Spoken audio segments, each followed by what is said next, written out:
Jamani, hawa wazee ambao wanatuuzia haya maeneo, wengine wanatamaa sana.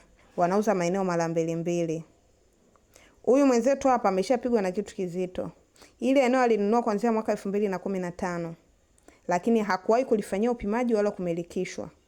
Huyu mzee amemzunguka. Ametumia nyaraka zake za zamani ambazo alikuwa nazo, amefanya upimaji ile eneo na ameshaanza kuwauzia watu viwanja hapo. Na baadhi ya watu tayari wameshamilikishwa. Jamaa mwaka huu ndo alishtuka, alikuwa anataka akafanya upimaji ili aweze kuomba hati miliki. Kakuta eneo lake lote limeshapimwa na baadhi ya viwanja tayari vimeshamilikishwa. Ni maumivu. Alivyomuuliza huyo mzee anadai kwamba eneo lake limeshapanda thamani. Kwa hiyo atamrudishia jamaa kiasi chake cha pesa ambacho alinunulia kwa miaka ile. Jamani, huu ni usumbufu.